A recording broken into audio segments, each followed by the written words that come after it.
오늘 설교의 제목은 불러도 대답 없는 이름입니다. 같이 한번 따라해 볼까요? 불러도 대답 없는 이름.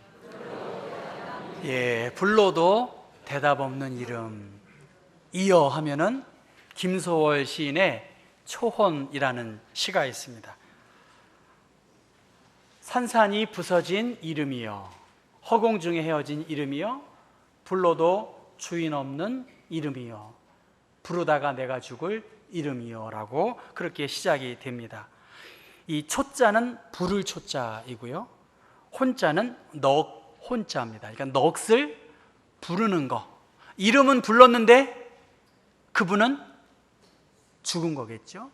그래서 헤어져서 목 놓아 불렀는데, 간절하게 불렀는데 그 님은 그곳에 있지 않은 그러한 유명한 김소월의 초혼이라는 시가 오늘 성경을 묵상하면서 생각이 났었습니다.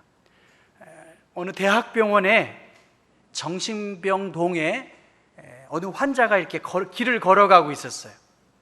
복도를 걸어가는 그 환자를 보고 뒤에서 간호사가 그 환자, 그 여인의 이름을 이렇게 불렀어요.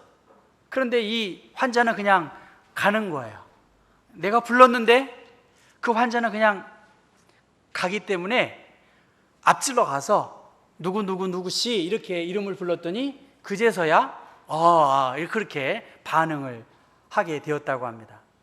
며칠 후, 또 며칠 후 그 사람의 이름을 계속 불렀는데 그 사람은 계속 지나쳐 가가지고, 왜 저 사람은 내가 이름을 불렀는데 그냥 지나쳐 갈까? 그렇게 고민을 하고 있었는데 며칠 후 주치의를 통해서 그 이유를 알게 되었습니다.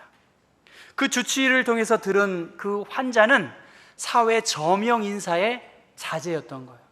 저명 인사의 자제였기 때문에 그 집안의 프라이버시 때문에 입원했을 때의 이름을 다른 이름으로 사용한 거예요. 가명을 썼다는 거죠. 자신의 진짜 이름을 숨기고 가짜 이름을 사용해서 불렀으니까 그 사람의 이름을 불러도 그거는 가명이기 때문에 웬만한 충격요법이 아니고서는 자기의 이름이 아닌 줄 알고 그냥 지나칠 수밖에 없었다는 것입니다. 자신의 이름을 불러주지 않고 가명을 계속해서 불렀더니 소통도 되어지지 않고 치료의 과정이 원만하지 않았다고 그렇게 이야기합니다. 1970년대와 80년대 학생운동을 했던 어떤 사람들이 수배 생활을 하게 되었다는 거죠. 수배를 피해서 막 도망다니는 그 시대에 그 수배자들을 쫓기 위해서 형사들이 쫓고 쫓기는 그러한 과정을 거치다가 그 수배 대상자 같은 사람을 보면 뒤에서 이름을 부른다는 거예요. 누구누구 이렇게 이름을 부르면 열은 어떻게 할까요? 돌아보게 된다는 거예요. 열은 자기의 이름을 부르면 무의식적으로 뒤를 돌아다보고 그 틈을 놓치지 않고 잡아서 그렇게 다음 일을 진행했다고 합니다. 그러니까 이름이라고 하는 것에는 그 사람의 정체성이 있는 거죠. 그 사람의 모든 것이 담겨져 있는 것이죠. 그래서 그 사람이 잘 형통되어지면 여러분 무슨 값 한다고 그래요? 이름값 한다고 하잖아요. 이름값. 지난번에 그 세미나에 갔는데 어느 목사님의 이름이 제가 생각이 안 나는데, 예를 들면 이름이 성이 위시면 이름이 대한이에요. 대한. 위대한 목사님이에요. 이름이 그렇더라고요. 제가 예를 들면 그런데 그 이름이 생각이 안 났어요. 그러니까 밥 먹으면서 목사님의 이름이 위대하시네. 자기 아버지가 그렇게 위대한, 우리가 덕담으로 이름값 하면서 하면 대단할 거라고 그렇게 웃으면서 이야기했던 적이 있습니다. 우리의 이름에는 나의 정체성이 담겨 있습니다. 우리의 성에도 우리의 정체성이 담겨 있습니다. 예수 믿는 사람들에게는 이름이 있어요. 교회에 직분이 있습니다. 무엇이 있죠? 성도라고 부르잖아요. 여러분, 성도가 무슨 뜻이죠? 거룩할 성자에 무리도자예요. 그러니까 이 성도가 직급으로서 낮은 의미가 아니라 거룩한 무리예요. 영어로는 세인트입니다. 세인트. 그러니까 성도라고 불리어지는 존재이니까 얼마나 귀합니까, 여러분? 우리는 누구라고 불려요? 그리스도인들이다라고 불려요. 예수를 그리스도로 믿는 사람들, 그리스도인입니다. 또 교회에는 재직회에 참여할 수 있는 재직들이 있죠. 거기에는 누가 있죠? 집사님이 계세요. 또 누가 있죠? 권사님이 계시고 장로님들이 계세요.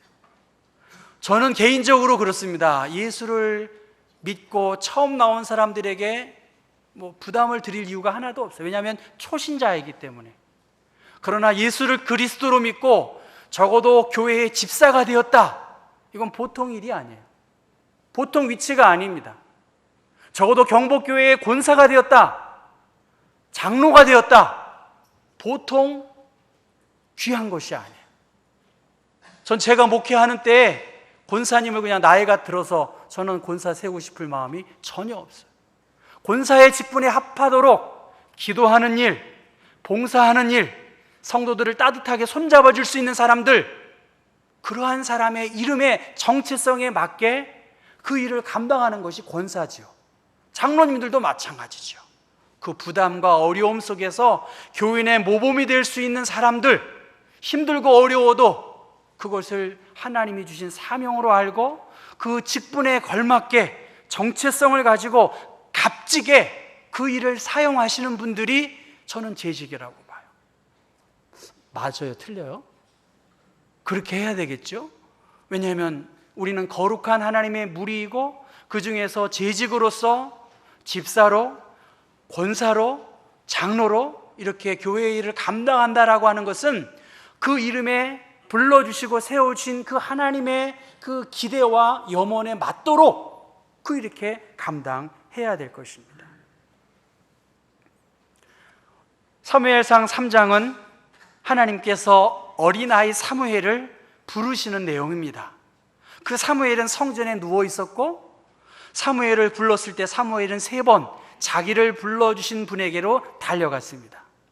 그리고 4번째 하나님의 음성을 듣게 되었고 사무엘의 모든 말씀이 장차되어질 엘리 집안에 대한 그 말씀으로 듣고 비로소 사무엘이 선지자로서 인정을 받은 그러한 사무엘의 부름의 중요한 내용이 바로 3장의 말씀인데요, 3장 1절은 이렇게 시작합니다. 아이 사무엘이 엘리 앞에서 여호와를 섬길 때에는, 아이 사무엘이 여호와 앞에서 섬겼을 그때, 세번역 성경에는 어린아이 사무엘이 엘리 곁에서 주님을 섬기고 있을 그때, 그때는 여호와의 말씀이 희귀하였고 이상이 흔히 보이지 아니했던 그때입니다.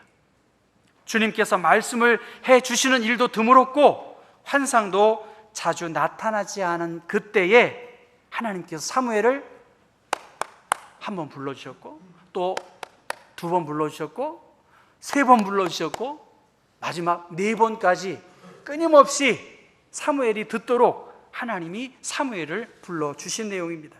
하나님은 사무엘을 불러주셨는데 사무엘은 자기를 불러주신 사람이 누구인 줄 알았죠? 엘리 제사장. 엘리 제사장이 자기를 불러주신 줄 알고 그 엘리 제사장에게 가기를 반복했습니다. 선생님 절 부르셨어요? 선생님 절 부르셨어요? 선생님 절 부르셨나요? 이렇게 3번 반복된 자기의 이름을 불러주었다라고 하는 그 이야기를 듣고 엘리 제사장은 이건 필시 하나님이 어린 사무엘을 불러주신 것을 알았기 때문에 하나님을 만나고 하나님의 음성을 듣는 그 방법을 이제 알려주었고, 그래서 사무엘을 만나주신 하나님의 음성을 듣고 이제 사무엘은 어린 사무엘이었지만 사무엘이 말한 그 음성이 들려질 때 백성들의 귀가 두려울 정도로 그 말씀의 권세와 능력이 있었고 4장 1절은 이 사무엘의 말이 온 이스라엘에게 퍼지게 되었다라고 이야기하고 있습니다. 사사시대의 말기이고요, 그렇기 때문에 사람들이 자기의 소견대로 옳게 자기 마음대로 자기 멋대로 그렇게 행하고 있습니다. 그 말씀을 3장 3절의 말씀 보면 여호와의 등불은 아직 꺼지지 아니했다. 엘리는 그의 처소에서 누웠고 어린 사무엘은 여호와의 궤 안에서 누워 있었는데 하나님의 등불은 아직 꺼지지 아니한 그때입니다. 여러분, 레위기와 출애굽기의 말씀 보면 이 언약궤 안에 있는 이 등불, 앞에 있는 등불을 저녁부터 아침 시간까지 불이 꺼지지 아니하도록 아론과 그의 자손들을 통해서 지키도록 한 것이 이 제사장들이 해야 할 중요한 직무입니다. 그것이 규례입니다. 그러니까 여호와의 성소에서 등불이 꺼지지 아니했다는 것은 새벽 시간이었을 것 같아요. 거의 새벽이 동토오를 그때에 하나님께서 사무엘을 만나 주셨고 그에게 사명을 맡겨주신 것입니다. 7절 말씀 보면 아직 사무엘은 여호와를 알지 못했고 여호와의 말씀도 그에게 나타나지 않은, 그럼에도 불구하고 어린 사무엘은 말씀이 희귀하고 이상이 나타나지 않는 그때 사무엘은 여호와의 성전 안에 누워 있었습니다. 등불이 꺼지지 않았다는 것은 시간적 의미에도 저녁이 지나고 새벽이 다가올 그때이지만, 등불은 하나님께서 이스라엘에게 희망을 가지고 기대를 가지고 아직 어둡고 캄캄하지만 이스라엘에게 한 가닥 희망을 놓지 않았다라고 하는 하나님의 계획함 속에 이스라엘이 있음을 볼 수가 있습니다. 마치 엘리야에게 바알에게 무릎 꿇지 않은 7,000명의 사람이 있는 것처럼 힘들고 어려운 상황 속에서 어린 사무엘은 하나님의 궤가 있는 전 안에 누워있고 뭔가를 기다리고 있었습니다. 고대 근동에서는 신으로부터 응답받기 위해서 개인이 신전에서 잠을 자는 풍습이 있었다고 합니다. 그러니까 이스라엘의 제사장들은 여호와의 궤 성소에 누워서 하나님의 이상과 계시를 들으려고 했던 그 시간과 상황으로 이해한다면, 엘리는 거기에 있지 않고 우리로 말하면 사택에 있었고 소년 사무엘은 성전 안에서 누워서 하나님의 음성을 들으려고 했던 때입니다. 저도 한번 이 말씀을 묵상하면서 새벽 기도를 끝나고 혼자 있을 때 한번 누워봤어요. 한번 누워서 하나님, 이렇게 누워 있으니까 좀 우리 경복교 의자 좀 좁아요, 여러분. 좁아요. 좀 불편합니다. 사실은 의자가 좀 좁아요. 이렇게 누워서 사무엘 같은 생각을 해봤어요. 여기서 그냥 누워, 아무도 없으니까요. 누워서 하나님, 저 여기 있어요. 저에게 좀 말씀해 주세요. 또 깨우쳐 주세요. 그래야 말할 거 아닙니까? 그렇게 했더니 하나님이 뭐라고 하셨을까요? 아무 말씀을 안 하시고 그렇게 있더라고요. 아마 사무엘의 시대가 하나님의 말씀이 희귀한 그때인데, 사무엘은 하나님이 불러주실 그때까지 계속해서 일어났고 계속해서 엘리야에게로 갔습니다. 7월의 첫 주일 제가 사무엘상을 증거하게 된 이유가 바로 여기에 있습니다. 지금 우리들은 자기의 소견대로 자기의 주의 주장을 펼치고 있어요. 나라도 그렇고 여러분이 속한 공동체도 다 자기가 옳고 다 자기 말을 들어야 하는 시대에 살고 있습니다. 사사시대처럼 여호와의 등불이 꺼질랑 말랑한 이때에 우리가 해야 할 중요한 하나님이 우리에게 주시는 메시지가 무엇일까? 교회에 나와서 하나님의 음성을 듣는 거예요. 내가 하고 싶은 얘기 옆에 있는 사람한테 계속 일방적으로 하는 것이 아니라 하나님의 음성을 들어야 돼요. 그러기 위해서는 기다려야 돼요. 그러기 위해서는 홀로 이 자리에 나와서 묵상하고 침묵의 시간을 갖고 하나님께 내가 한 걸음 한 걸음 나아가려고 하는 그러한 거룩한 열망이 우리 후반기를 맞는 그리스도인들에게 주신 하나님의 메시지라고 봐요. 내 생각, 내 주장 들어줄 사람 아무도 없습니다. 가르친다고 들을 사람 아무도 없어요. 그러나 하나님이 나에게 말씀해 주세요. 하나님이 하나님의 방법을 통해서 등불로 우리에게 말씀해 주시고 희망과 기대를 갖고서 절망적이고 암울한 상황 속에서 하나님의 세미한 음성을 듣기 어려운 상황에서 분명히 하나님은 그 속에서도 나에게 말씀을 주고 있어요.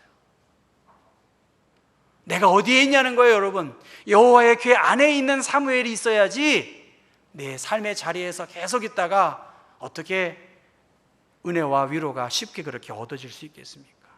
어린 사무엘을 4절에 하나님은 부르세요. 여기서 부른다는 것은 사무엘을 소환하는 의미도 있어요. 사무엘, 너 이리 와라. 너에겐 하나님의 비밀한 계획을 내가 맡겨주겠다. 비록 나이가 어린 사무엘이지만 여호와의 영광이 떠나가는 그 꺼져가는 인생 엘리 제사장에게 무슨 소망이 있겠어요? 그럼에도 불구하고 하나님이 기름 부어 세운 엘리 제사장을 통해서, 그 비둔한 제사장을 통해서 하나님의 음성을 듣게 되었어요. 무명의 소년이 이제는 이스라엘의 영향력 있는 지도자로, 요세푸스에 의하면 12살 정도의 나이에 불과한 그 사무엘에게 하나님은 능력도 권능도 주셨다는 거예요. 엘리 제사장에게는, 홈리와 비느하스에게는 하나님의 영광을 거두고 하나님과 더불어 교제하기 쉬운 그러한 사무엘에게 하나님은 능력과 권세를 부어주셨습니다. 하나님이 여러분에게 여러분의 이름을 부르시고 여러분을 소환하셨어요. 여러분의 개인의 이름, 여러분 앞에 있는 직분의 이름, 그 직분을 걸고 하나님이 우리를 부르셨습니다. 내 양은 내 음성을 듣는다라고 말씀하셨습니다. 하나님의 음성을 듣고 하나님의 인도함을 받기 위해서 우리는 더 하나님의 궤 안에 그 누워있는 사무엘을 우리가 묵상해야 합니다. 나이나 직업이나 배움의 정도로 부르신 것이 아니에요. 그렇다면 엘리의 아들들인 홈리와 비느하스를 더 불러주셨고 그에게 더 막중한 사명을 맡겨주셨을 텐데, 악한 백성들 가운데에서 하나님의 마음에 합한 사람들을 찾고 찾아서 순수하고 성실한 그 소년 사무엘을 하나님은 부르셨습니다. 여러분, 군대에서 남자들이 힘든 일 중에 하나는, 저에게는 보초 쓰는 게 귀찮더라고요. 아무리 힘든 훈련을 받아도 영락없이 보초는 서야 돼요. 만약에 보초 당번이 아니면 오늘은 긴밤 자야 되겠구나, 이렇게 제 경험은 그렇습니다. 여러분 생각해 보십시오. 저녁을 지나 이제 동틀 그 시간, 여호와의 등불이 꺼지지 아니했다라고 하는 것은 분명 잠이 깊은, 잠이 들어야 할 그 소년 12살 부근의 그 소년 사무엘을 하나님이 부르신 거예요. 한 번도 두 번도 세 번도 아닌 4번씩 부르셨어요. 그리고 그 소년은 그 부르심에 대하여 조금도 주저함이 없이 스승인 엘리 선지자에게 달려갑니다. 이것으로 봤을 때 적어도 사무엘은 성실한 사람이었고 하나님의 부르심 앞에 최선을 다한 그러한 사람이었다고 볼 수가 있습니다. 주님, 주님의 종입니다. 말씀해 주십시오. 제가 듣겠습니다. 여기서 듣겠다라고 하는 말은 순종의 의미가 있습니다. 사무엘의 인격과 사무엘의 사역의 특징은 무엇이냐? 듣겠다는 거예요. 다른 말로 말하면 순종하겠다는 것입니다. 경복교회 40년 약사를 제가 이렇게 봤습니다. 그동안 그래도 부흥회도 있었고요, 유명한 강사님들도 있었고요, 요새 최근에 101살을 넘기신 우리 김영석 철학자 연세대 교수님이 굉장히 유명하신 분이잖아요. 100세에 말하다. 그러면 이제 게임이 끝난 거예요. 100세에 말하다. 그분도 이 경복교회 와서 부흥회를 3일 동안 하셨더라고요. 여러분 들으신 분도 계시겠죠? 그러니까 여러분 웬만한 강사와 설교는 다 들으셨어요. 제가 보기엔 그렇습니다.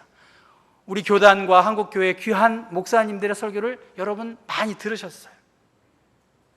지금 주의 종이 듣겠습니다라고 하는 사무엘의 듣겠다는 것은 경청하는 거고요, 순종의 마음을 가지고 듣겠다는 것입니다.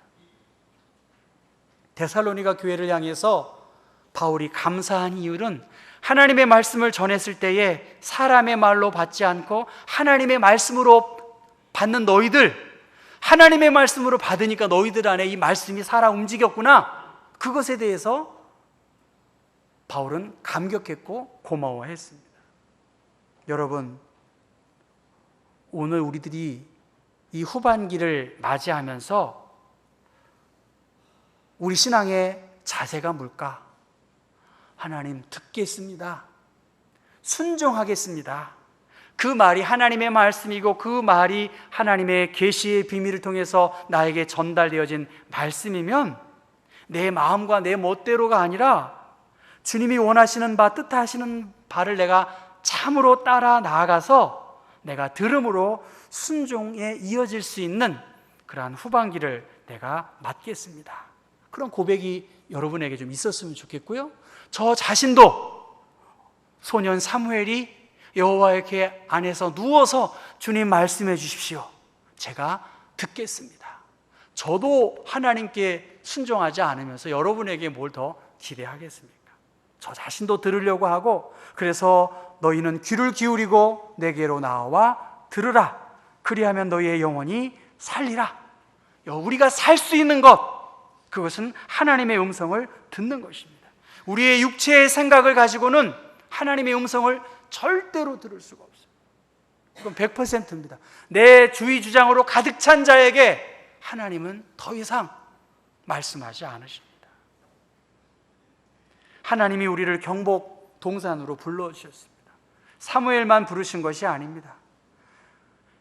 홈리와 비느하스는 하나님이 불러주셨음에도 불구하고 그 부름에 대한 그 이름을 소홀히 여겨서 영원한 멸망의 가문으로 슬픈 마지막을 고한 것을 성경은 기록하고 있습니다. 하나님이 여러분을 부르셔요. 하나님이 여러분에게 사명을 주셨습니다. 나를 부르는데 내가 아닌 것처럼, 나를 부르는데, 나의 직분을 부르는데 그것은 나랑 관계가 없는 것처럼, 그것이 아니라 불러도 대답이 없는 이름이 아니라 부르면 제가 여기 있습니다. 그러한 이름에 맞고 직분에 맞도록 그렇게 해야 되지 않겠습니까? 사무엘상 3장 마지막 부분은 하나님께서 그 음성을 듣고 순종한 자에게 이제 실로에서 이제 다시 나타나요. 이제 사무엘에게 말씀으로 막 가르쳐 주셔서 이스라엘의 어떤 제사장으로서 영향력 있는 그러한 일들을 감당하도록 그렇게 하셨습니다. 하나님은 지금도 하나님의 사람들을 부르고 계시고요, 아무런 희망과 소망이 없는 것 같은데 하나님은 등불을 지키시고 그 등불을 통해서 하나님의 구원의 계획을 이루도록 그렇게 하고 계십니다. 오늘 나는 내가 예수의 사람, 적어도 그리스도인이다, 나를 부르신 분도 하나님이시고 나를 통해서 큰 영광 받기 원하시는 분도 하나님이심을 우리가 믿는다면, 여러분, 오늘 우리들은 귀를 어떻게 해요? 더 쫑긋 세워야 돼요. 우리의 마음의 귀도 더 열고요, 저 성전에서 여호와의 등불이 꺼지지 않았으니까 여러분 어떻게 해요? 부르면 어떻게 해야 돼요? 일어나셔야 돼요. 여러분의 이름을 부르시면 일어나시고, 또 그 이름을 부르신 분이 누구이신지를 향해 그분에게 나아가시면 하나님은 우리에게 하나님의 귀한 뜻들을 아낌없이 우리에게 나타내 주시고 우리의 이름에 맞게 하나님의 영광을 드러낼 줄로 믿습니다. 후반기 여러분 이름 부르시는 주님, 내가 여기 있습니다라고 고백하고 나아가시기 바랍니다. 하나님, 여호와의 등불이 꺼지지 않았습니다. 우리의 생명이 다하는 날까진 하나님은 우리를 기억하시고 우리를 통해서 큰 영광을 받기 원하십니다.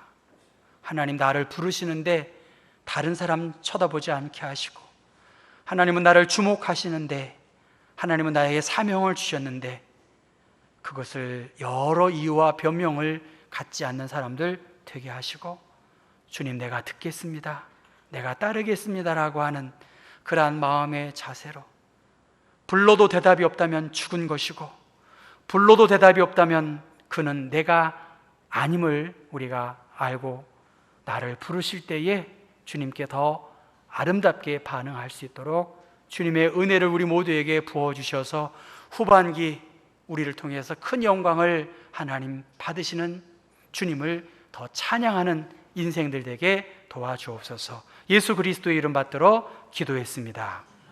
아멘.